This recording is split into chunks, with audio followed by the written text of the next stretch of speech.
Near mint condition, the home of collected editions. That cover's so awesome. That, as they say, is that. Marvel Comics. Let's go ahead and get started.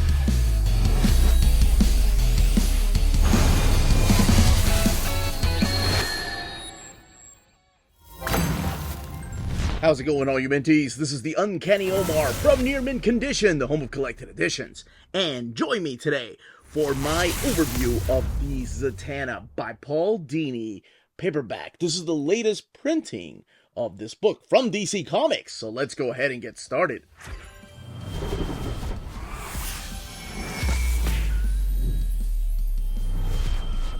And welcome back, everybody. So here we have the latest printing of the Zatanna trade paperback. This book, I think, originally came out in 2016 and was out of print for a long time, and wow, prices got ridiculously, they were huge in the third-party market. So the DC logo up here, this beautiful piece by Adam Hughes. You have Zatanna by Paul Dini, but also Adam Beechin, Stefan Rao, Jamal Agel, and Chad Hardin, and Cliff Chang. Those are just some of the creators, because there's a whole ensemble here. And Zatanna by Paul Dini, the DC logo there. And then this piece back here. And the retail price of this, $49.99. Believe in Magic. Of course, this is the character of Zatanna. Now, this is a really interesting era of the character because it is pre-New 52, so it's before Flashpoint. As a matter of fact, it was right around 2010 when this series kicked off. And it's collecting the one-shot in here, too. So we're going to be taking a look at what kind of artwork to expect and the type of stories that are in here. And, of course, trying to stay away from big spoilers. Okay, let's go ahead and get this book open. Zatanna, and not only your title page, but also your credit page here. Nothing on the back of the cover. And all of the artists. So the artists are compiled into one category, not penciler and inkers, because a lot of them do their own inks. And then you have your colors here, like John Cleese and Brian Miller. Your letters, like Pat Brazeau, and then Dave Sharp and John Hill. And then, of course, the collection cover here by Adam Hughes.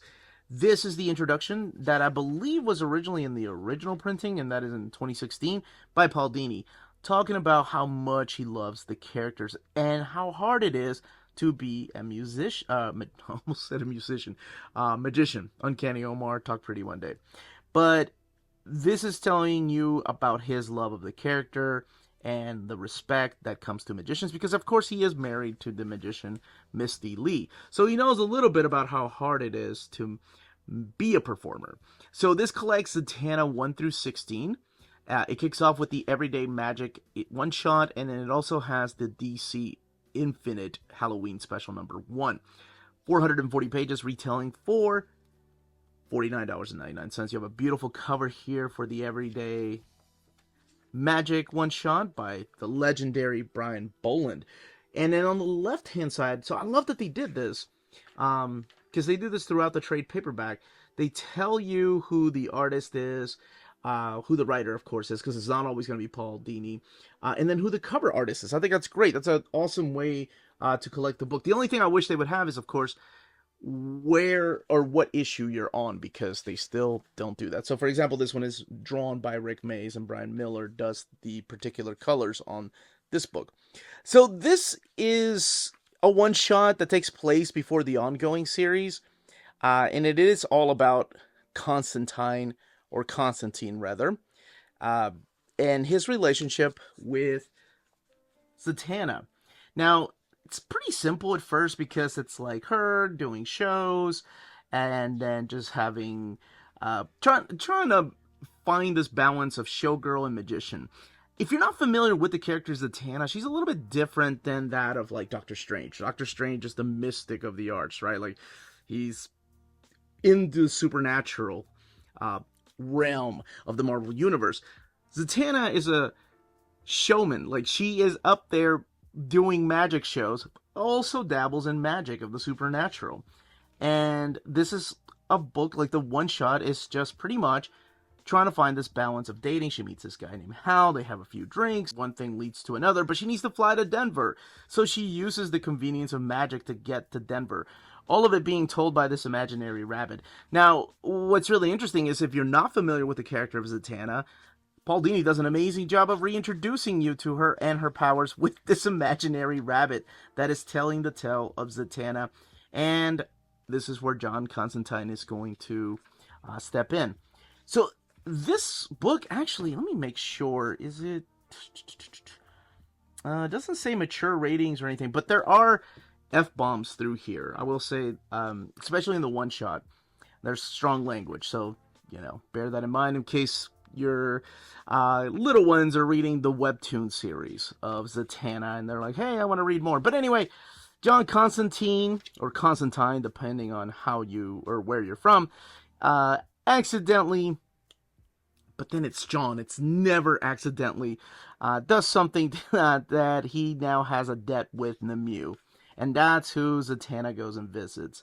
So that's what the storyline is about, pretty much just showing the relationship between her and John. And then you have this beautiful trick-or-treat story, again written by Paul Dini and drawn by the legendary, to me legendary, I really love his art, Dustin Nguyen. And Dustin Nguyen has an amazing range of art. I mean, we've done sketchiness, we've done realistic type of artwork, he does cartoony stuff. I love his art. And then we kick off the 16-issue series, Zatanna. Stefan Rao doing the first couple of issues, and we open up with her being tied up by supervillains Joker and Dr. Light. But as it turns out, it is just a magic show, and these two helpers, for some reason, are dressed like Dr. Light and the Joker. Now, this is after, of course, the events of Identity Crisis and Infinite Crisis, so the whole thing with Dr. Light has already happened. And a lot of it comes back here, especially in issue 2. So the first 3 issues are about this introduction of this new character named Brother Knight. And this is another character that will play a big part in the book, and this is Detective Del Colton. So Detective Del Colton asks Zatanna to come with him to look at a crime scene because it's a mix of like people and supernatural things, and it is way above him. So she finds out what's happening is that there's this guy right here named Eldon Peck, who now goes as Brother Knight, that wants to take over not only the Dark Realm, but also the human realm. And he has ties to her father. Now, if you don't know who this character is, this is his first appearance. So it's kind of like a little bit of a retcon as to who he is and having ties with her father. This is one of the few issues that actually has, this is issue number 2, a big tie-in to the DC universe, and by that it's just Vixen and Black Canary stepping in to help her out at the very beginning. We do get this Fuseli character, who is a nightmare demon, that will kind of become a big supporting cast. So you have Del, you have Fuseli, the nightmare demon, and you also have like her helper, Mickey, that helps her out. And I love the twist in issue number 3, how Brother Knight manipulates her into doing things and who he puts her up against. And yes, there is confrontation here because of the things that she's done in the past, like wiping people's memories. And it's really cool to read here because you see a little bit of Zatara and just how much she loved her father and how not perfect he was. There were a lot of decisions that he made throughout this story, or these flashbacks here, that makes you think, oh, maybe that's why Zatanna handled that. If you haven't read Identity Crisis, I'll just leave it a little bit vague, because I did say wiping memories clean. That particular aspect of Identity Crisis in the way that she did. The next 3 issues story arc is about her cousin Zachary and coming to Vegas, and of course there's a demon there. There's a guy, what is his name, Sonny Raymond, that wants her to marry him, and she's like, what? That's out of nowhere. But the whole thing is to sell her soul to Mammon, this demon down there, and apparently he's been doing it for years to keep his youth. We do have, I really like this story. This one's by Adam Beechan. So all of this before this issue right here had been written by Paul Dini. This is about her going to LA, which she hates, but it's about a museum. This curator has found her dad's sunglasses, and she's like, I don't need my dad's sunglasses, but she wants to give it to Zatanna. But also, the curator has put pieces from Sargon the Sorcerer. Now, Sargon the Sorcerer... Oh gosh, too many C's. Sargon the Sorcerer has been a character from the... I think he was a Golden Age character that had appeared with Zatara before Zatanna's father. Because Zatanna didn't really appear until the 1960s with, what was it? Was it Hawkman or was it Flash? I think it was Hawkman, number 4. Like, Gardner Fox and Murphy Anderson were her creators. And she is the daughter of Zatara, who is also a magic user. And the way she uses magic is, of course, to say things backwards. Out of all the stories in here, the Pupaphobia, this another big story arc, is my favorite. Because she's getting therapy here in like a timeless realm, where she's talking about her fear, and her fear is that of puppets. And she doesn't know exactly why. She thinks that it has something to do with her childhood, something that her father and her went to a show, a puppet show. But worry not. After the whole story arc, you'll find out exactly why she's afraid of puppets. This is the character I was talking about, Mickey, who's kind of tomboyish, and I don't understand sometimes Zatanna's attempt at trying to help her friends out, because she obviously does not want to go to this party in a dress, but Zatanna's like, no, you need to step it up. Come on, we're going out. This is the said puppet that could be Oscar Hampel, and it could have ties to her past. There are some little Easter eggs here, and there are things that will foreshadow what happens maybe later on in the Justice League Dark stories. This is the fairy story. Like, there's a kidnapped fairy. It's an Amanda Connors cover, and she needs to go and help out this fairy. And the last Paul Dini issue before he... I really like this issue, too. The issue number 13. This issue is awesome. This is the last Paul Dini issue. And it is drawn by Jamal Igle. But what happened, I assume... I'm not really sure, because they just kind of ended the series, is that there was a longer story arc that was going to be told through here. Because she does a lot of things here that makes you think, man, she is using her powers kind of like the Spectre. As a matter of fact, she gets called out for that. But this is also the return of Brother Knight and how he takes over a prison. And maybe he has connections to Detective Hell or Dell. But unfortunately, Paul Dini's last issue was issue number 13. And then the rest of the series was Adam Beechan. This is focusing on Zachary, her cousin, who appeared earlier in the Las Vegas issue. Who is lured by a succubus and still makes stupid decisions. I really like this single issue too. So there are story arcs that he started to build in issue number 13 and long before that, but unfortunately the series ends and it wraps up with a lot of loose storylines. Like, there's no loose ends that are tied up, unfortunately. This story I thought was awesome. It's about a group of witch hunters that are going after people that use their dark arts.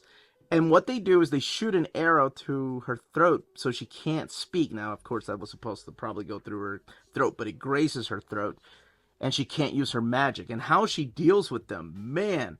And then we get, not Clarion, the witch boy. That is just somebody that looks like Clarion. This is Uriah, the witch boy, who comes from the same place that Clarion did. And what he's going to do, this is, again, Adam Beechan coming back and Victor Ibanez doing the artwork. What he wants to do is get this book from her. It's a book of maps. And the maps are something very important to the supernatural. That wraps up the series. And then we get some Brian Boland variant covers in the back. So, in here, those are the type of stories. And when you're reading all of this, when you get to the end, you're going to realize, man, all Zatanna really wanted to do was just get some sleep. That's the way it feels. It's those kind of slice of life stories. Nothing groundbreaking, but a lot of fun. It's great, great storytelling. And I'm a big fan of all the artists that are throughout this book. They have a very similar style. I mean, Rao has a very similar style to that of Cliff Chang. So it kind of makes sense that they put those people together to work on this book. The only one really that stands out above everybody else is the little mini story here from the Halloween special, and that's Dustin Wynn, the Trick or Treat special. But those are the kind of stories, like, there's not a big cast of supervillains. It's mainly Brother Knight, and I think he was starting to build her own cast of characters, supporting cast, which we do have a supporting cast. And if you want to read more about Zatanna, of course, you can find her in the pages of the Justice League Dark, which is freaking awesome.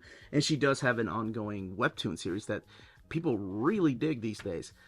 But that, as they say, is that. If you're interested in purchasing this book, don't forget to check out our sponsors. If you're in Europe and you're interested in buying these books, definitely check out Walt's Comic Shop in Berlin, Germany. They have the cheapest pre-order prices, flat shipping rate of €12 for all EU countries, emails answered within 24 hours, waltzcomicshop.com, and you can use the code near mint condition at checkout and get free shipping for all EU countries with your first order over €40. That's Walt's Comic Shop, your reliable source for omnis and premium collected editions in Europe. Ding! CheapGraphicNovels.com, your online home for graphic novels and collected editions up to 50% off cover price. They have excellent shipping and prompt and helpful service. Check out their bargain deals for up to 90% off cover price. And don't forget, the CGN also takes pre-orders. That way you don't miss out on the hottest releases. And they are currently running a special promotion for you Minties. If you're a first-time customer, after receiving your order confirmation email, reply back to that email and let them know Near Mint Condition sent you their way. They will then apply a free shipping promotional credit to your next order in the US. Cheap Graphic Novels, your source for the hottest books with the kind of deep discount, quality shipping, and customer service that will keep you coming back for more. And that was the content and page count of this book. Let me know in the comments down below if you are picking it up, if you already had it, if you missed out on it the first time around, and if you're hoping one day they'll collect it in an oversized hardcover format. If you have any questions, leave them down in the comments below. And check out our Patreon and Spreadshop, amazing ways to support the channel if you can do so. That's it, everybody. Stay healthy and safe out there. Much love.